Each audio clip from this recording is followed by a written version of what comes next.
Untuk bantu meningkatkan tumbuh kembangkan balita, sekolah bisa menjadi salah satu solusinya. Oh ya, saya setuju. Karena dengan berkegiatan di kelas balita, anak-anak bukan hanya bisa belajar melatih saraf motorik, ini belajar ilmu pengetahuan, namun mereka juga bisa belajar bersosialisasi. Bener juga nih. Nah, tapi yang membuat saya penasaran, Enji, bagaimana kita bisa mengetahui suatu sekolah itu tepat untuk para buah hati?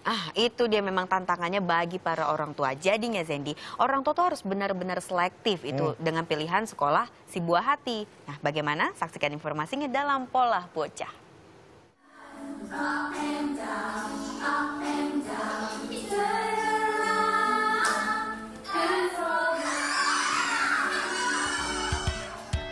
Hai, namaku Crescentia Larasati Andrianto.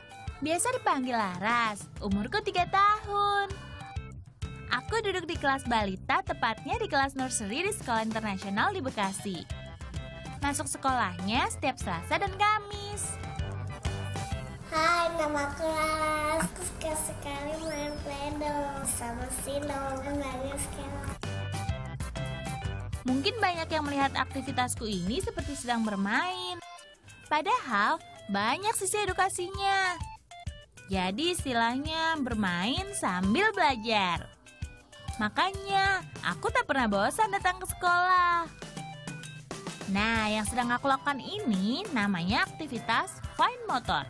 Fungsinya untuk melatih motorik halus. What is this? Orange. Okay, and then the purple one? Grapes. Good. Hari ini aku senang karena ada aktivitas belajar dengan media air. Menuangkannya jangan sampai tumpah ya. Dan pelajaran berlanjut. Bermain, bernyanyi, berdiri, duduk. Pokoknya seru. Tidak terasa lelah karena banyak teman. Dan ibu guru mengajarkannya dengan penuh sukacita. Kita juga mendukung dalam kurikulum Montessori.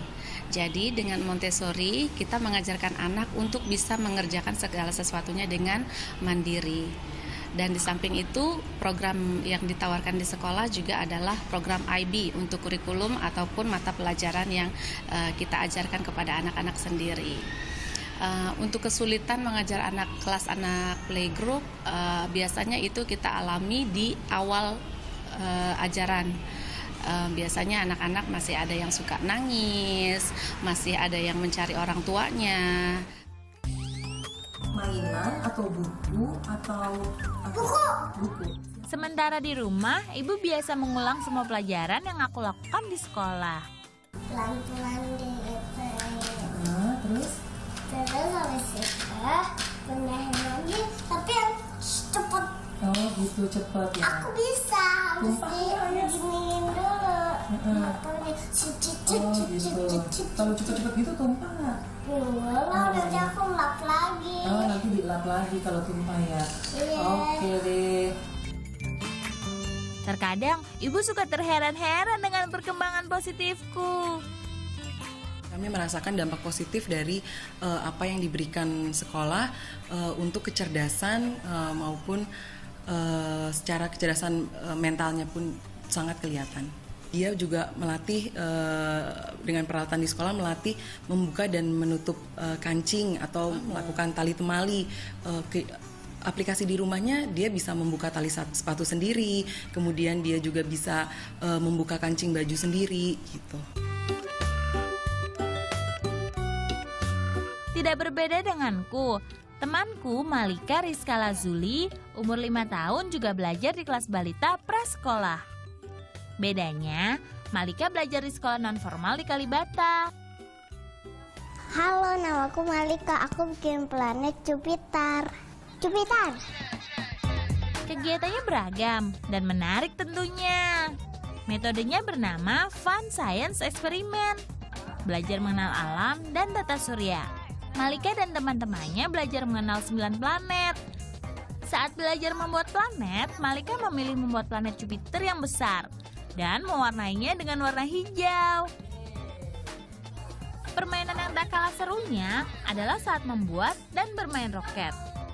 Roketnya berisi soda kue dan air sitrun agar melesat jauh. Jangan khawatir, bahan-bahannya tidak berbahaya kok, karena kedua unsur ini aman bila terkonsumsi.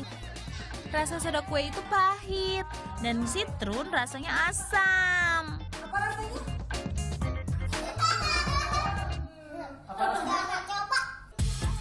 Seluruh kegiatan Malika ini merupakan rangkaian dari penerapan Multiple Intelligence Howard Gardner 1983, yaitu kecerdasan linguistik, visual, kinetik, interpersonal, intrapersonal, kinestik, dan naturalis.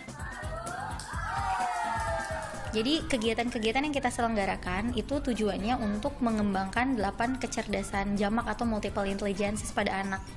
Setiap kegiatan itu merangsang jenis kecerdasan tertentu. Misalnya tadi kegiatan fun science itu bisa merangsang kecerdasan verbal mereka karena mereka bercerita kan. Terus udah gitu bisa merangsang kecerdasan logika matematika juga. Kecerdasan seni atau artnya juga terasah karena mereka membuat planet itu diwarnai sendiri. Mereka belajar memegang kuas, belajar bereksperimen dengan warna. Anak-anak yang emosinya naik turun harus bisa stabil emosinya ketika berkegiatan. Selain itu dia juga harus bekerja sama dengan temannya yang lain. Jadi kecerdasan interpersonalnya juga terasah. Sama denganku, Mama Malika selalu mendukung penuh setiap kegiatan Malika.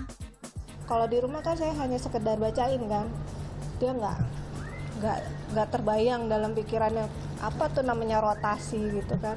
Kalau ini kan dia bisa lihat, oh nih ini bumi dan ini ada teman-temannya, terus dia putarnya seperti apa. Jadi ibaratnya kalau sama saya jadi 1 dimensi, kalau di sini jadinya 3 dimensi gitu, banyak kali, mungkin 4 dimensi dia bisa lihat dari berbagai sisi.